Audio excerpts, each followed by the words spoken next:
তারকা চিহ্নিত প্রশ্ন 173 এই মহান জাতীয় সংসদে উত্থাপন করছি।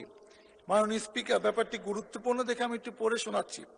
বিদ্যুৎ, জ্বালানি ও খনিজ সম্পদ মন্ত্রী মহোদয় অনুগ্রহ করে বলিবেন কি আমার নির্বাচনী এলাকা ঢাকা 19 সাভার আশুলিয়াতে জনগণের ভোগান্তি লাঘবে নতুন গ্যাস সংযোগের কোনো পদক্ষেপ গ্রহণ করিবেন কিনা, হইলে তাহা কবে নাগাদ বাস্তবায়ন করা হইবে?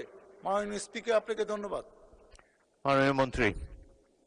মাননীয় স্পিকার, আবাসিক, বাণিজ্যিক, সিএনজি শ্রেণীতে নতুন গ্যাস সংযোগ প্রদানের কোনো বিষয়টি বর্তমানে স্থগিত রয়েছে। এটা বহুদিন যাবৎ স্থগিত আছে। শুধু শিল্প ক্যাপটিভ শ্রেণীর শর্তাধীন নতুন গ্যাস সংযোগ প্রদানের বিষয়টি চালু আছে। ধন্যবাদ মাননীয় স্পিকার। মোহাম্মদ সালাউদ্দিন একটি সম্পূরক প্রশ্ন করেন।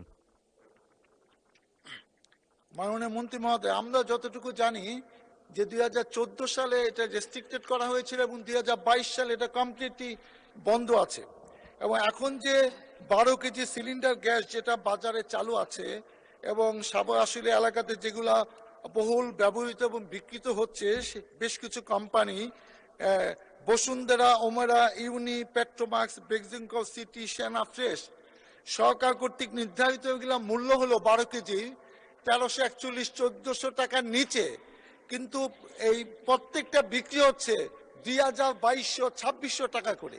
তো এখন যদি এই সিন্ডিকেট এখনো তারা সক্রিয় থাকে, তাহলে আওয়ামী লীগের 17 বছরের সেই কথাই তো আমরা মনে করছি, সেরকমই ভাবছি। তো এইটা কি নিয়ন্ত্রণ করার কোনো পরিকল্পনা আছে কিনা, এবং সরকারি নির্ধারিত রেটে জনগণের লাঘব কবে মুক্ত হবে এবং জনগণ কবে এই সুফল পাবে? মাননীয় মন্ত্রী মহোদয়, আপনাকে, মাননীয় স্পিকার, আপনাকে ধন্যবাদ। মাননীয় মন্ত্রী। মাননীয় স্পিকার, এলপিজি সিলিন্ডারগুলো সম্পূর্ণভাবে ব্যক্তি খাতে।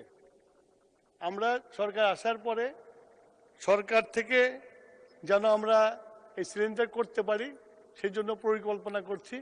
আশা করি অতি দ্রুত এই পরিকল্পনা বাস্তবায়িত হলে সরকারের পক্ষ থেকেও আপনার এই সিলিন্ডার বিক্রি করা হবে। মাননীয় স্পিকার, আপনাকে ধন্যবাদ।